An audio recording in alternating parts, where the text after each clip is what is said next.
आपने कहानियाँ तो बहुत सुनी होंगी। हर कहानी हमारी ज़िंदगी से जुड़ी होती है, कहीं अच्छा कहीं बुरा। दोनों तरीकों से हाव भाव हमारी ज़िंदगी के जुड़े होते हैं। पर आज कहानी हम बहनों के भाग्य की बताते हैं। कैसे दोनों जुड़वा बहनों का टाइम एक रहता है पर उनके भाग्य और नियति अलग अलग होती है। बहनों के भाग्य और उनके जीवन के उतराव चढ़ाव की ये कहानी किस्मत के दो छोर, मेहनत और नियत और नजरिए के अंतर को दर्शाती है। माया और छाया दो जुड़वा बहनें थीं। एक छोटा सा गांव था रामपुर। वहाँ एक गरीब लेकिन ईमानदार किसान रहता था जिसका नाम था रामदीन। रामदीन की दो बेटियां थीं, माया और छाया। दोनों जुड़वा थीं। एक ही दिन एक ही पल पैदा हुई, लेकिन उनका स्वभाव और भाग्य में जमीन आसमान का अंतर था। माया बड़ी थी, वह बचपन से ही चंचल, बातूनी और थोड़ी आलसी थी। उसका मानना था कि इंसान के हाथ में सब कुछ नहीं होता है, बस किस्मत का खेल है।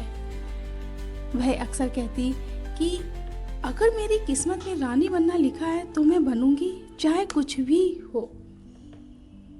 दूसरी ओर शांत छाया गंभीर और मेहनती थी। वह मानती थी कि कर्म को भाग्य का निर्माता है। वह सुबह जल्दी उठती, घर के कामों में माँ का हाथ बटाती और फिर अपनी पढ़ाई में जुट जाती। गांव के लोग अक्सर कहते दोनों एक जैसी दिखती हैं, पर एक फूल दूसरी खुशबू है।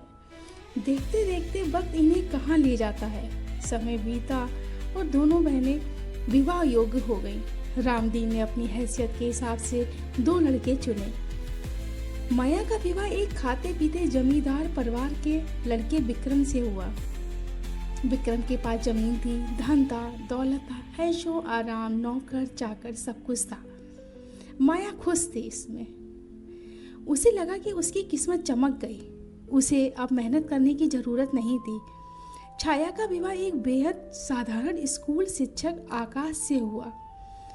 आकाश के पास कोई खास संपत्ति नहीं थी, बस अपनी ईमानदारी, शिक्षा का छोटा सा घर था। छाया ने खुशी खुशी इसे स्वीकार लिया। शादी के कुछ साल बाद माया भाग्य ने करवट ली। माया जो अब एक अमीर घर की बहू थी, अहंकार में डूब गई। उसने ना तो घर संभाला, ना ही अपने पति को सही राह दिखाई। विक्रम को जुए शराब की लत लग गई। धीरे धीरे जमींदारी बिकने लगी। माया बस रोती रही और अपने भाग्य को कोसती रही। मेरी किस्मत ही खराब है, मुझे ऐसा पति मिला। उसने कभी भी बिगड़ते हालात को संभालने की कोशिश नहीं की। उधर छाया ने अपने बेटे से छोटे से घर को स्वर्ग बना दिया। उसने सिलाई कढ़ाई सीखी, घर के आंगन में सब्जियां उगाई और अपने पति को आगे की पढ़ाई के लिए प्रेरित किया।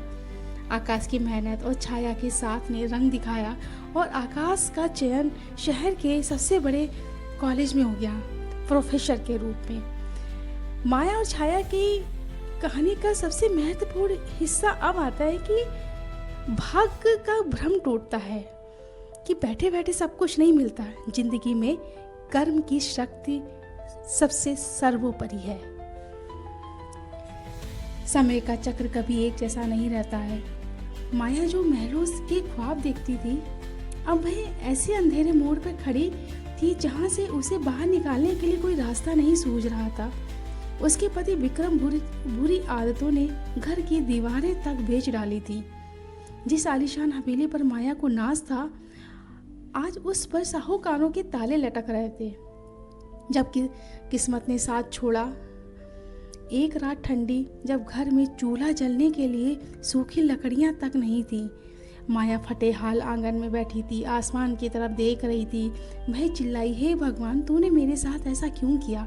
हम दोनों मैंने एक ही नक्षत्र में पैदा हुई, फिर छाया के हिस्से में सुख और मेरे हिस्से में दर्द, ठोकरें और दुख क्यों है? उसकी आंखों में आंसू थे, पर उन आंसू में पछतावा कम, शिकायतें ज्यादा थी। उसे अब भी लगता था कि उसकी बर्बादी की वजह उसका भाग्य है, ना कि उसकी और उसके पति की लापरवाही।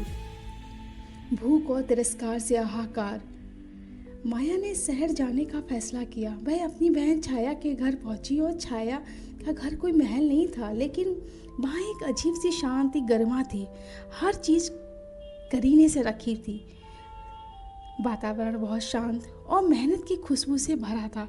जब छाया ने अपनी बहन को इस हाल में देखा तो उसने उसे गले लगाया और माया फूट फूट कर रोने लगी। छाया, देख, मेरी किस्मत ने मुझे कहाँ लाकर खड़ा कर दिया। तेरे पास सब कुछ है, मेरे पास कुछ नहीं है। भगवान ने तेरे हाथ ऊंचे रखे और मेरे हाथ नीचे। छाया ने माया को पानी पिलाया। बड़ी शांत स्वर में कहा, दीदी, भगवान ने हम दोनों को एक ही मिट्टी दी थी। अपने आप ने उस मिट्टी से मूर्तियां बनाने के सपने देखे और हाथ बांधकर बैठ गई। मूर्तियां खुद बन जाएंगी। मैंने उस मिट्टी को अपने पसीने से सींचा और ईंटें बनाई ताकि अपना घर खड़ा कर सकूं। किस्मत सिर्फ एक मौका देती है, लेकिन उस मौके की हकीकत में बदलना इंसान के चरित्र और उसकी मेहनत के ऊपर निर्भर करता है। आपने अपनी अमीरी को अपनी किस्मत मानकर उसे लुटाया है। मैंने अपनी गरीबी को अपनी चुनौती मानकर उसे सुधारा है। छाया ने माया को रोने के लिए कंधा तो दिया, लेकिन उसे आलसी बने रहने की इजाज़त नहीं दी। उसने समाधान के लिए तीन सूत्रों को सुधार लिया। सबसे पहले, आप ये मानना छोड़ दीजिएगा कि आप बेबस हैं। तुम बेबस नहीं हो, बस सोई हुई हो।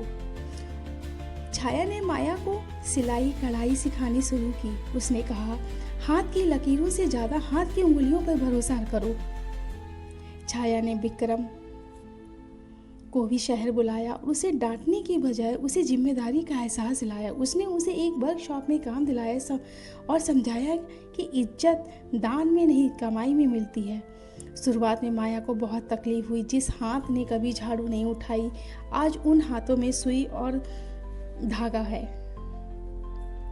लेकिन जैसे जैसे काम करना शुरू किया, उसका डिप्रेशन गायब हो गया। जब उसने अपनी पहली कमाई 500 रुपये देखी तो उसकी आंखों में एक अलग ही चमक थी। यह वह सुख था जो उसने अपने ससुराल की करोड़ों जायदाद में भी कभी नहीं मिला होगा। भाग्य वह नहीं, माया ने समझाया, भाग्य वह नहीं जो लिखा है हुआ है। भाग्य वह है जो हम हर दिन अपने फैसले से लिखते हैं। माया के जीवन में बदलाव तब आया, आर्थिक स्थिति ने बदलाव लाया उसके जीवन में, बल्कि मानसिक भी था।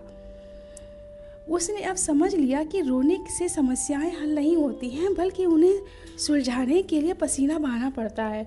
छाया के मार्गदर्शन में माया ने न केवल अपना घर संभाला, बल्कि गांव की उन महिलाओं के लिए भी एक मिसाल पेशकश की। उसने अपने पुराने गांव लौटकर अपनी मेहनत से एक छोटा सा स्वावलंबन केंद्र खोला, जहां वह सिलाई कढ़ाई सिखाने लगी। उसका पति विक्रम, जो कभी शराब के नशे में चूर रहता था, अब गांव के खेतों में आधुनिक खेती कर रहा था। उनकी खोई हुई प्रतिष्ठा वापस लौट आई। वर्षों बाद एक उत्सव के मौके पर माया और छाया फिर से अपने पिता के घर में मिली। इस पर माया के चेहरे पर वह पुरानी निराशा नहीं थी, बल्कि एक तेज था।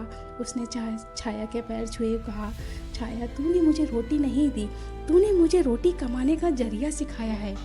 तूने मुझे फूटी किस्मत को नहीं कोसा, बल्कि मुझे मेरी सोई हुई ताकत से मिलवाया है। आज मुझे समझ आया कि भाग्य केवल एक बीज है, कर्म वह खाद पानी है जो उसे विशाल वृक्ष बनाता है। पूरा गांव उन दोनों बहनों की तरफ देख रहा था। एक ने धैर्य से अपना भाग्य बनाया, दूसरी ने हार मानकर फिर से अपना भाग्य लिखा। यह जीत केवल दो बहनों की नहीं है, बल्कि संकल्प की जीत थी। माया और छाया की ये कहानी हमें सिखाती है कि भाग्य हमें शुरुआती ताश के पत्ते देता है। कर्म ये तय करता है कि हम उन पत्तों को कैसे खेलें। जिंदगी में कभी ये मत कहिएगा मेरी किस्मत खराब है, बस ये देखिएगा कि अपने प्रयासों में कहाँ कमी है, क्योंकि जहाँ मेहनत की परिकाष्ठा होती है वहाँ भाग्य को भी अपना निर्णय बदलना पड़ता है। आप कर्म कीजिएगा, फल आपको मिलेगा, आज नहीं तो कल। अगर आपको मेरी सोल्टेड स्टूडियो पे ये कहानी अच्छी लगी हो तो प्लीज़ इसको सब्सक्राइब करें और अपने दोस्तों के साथ शेयर करें। धन्यवाद।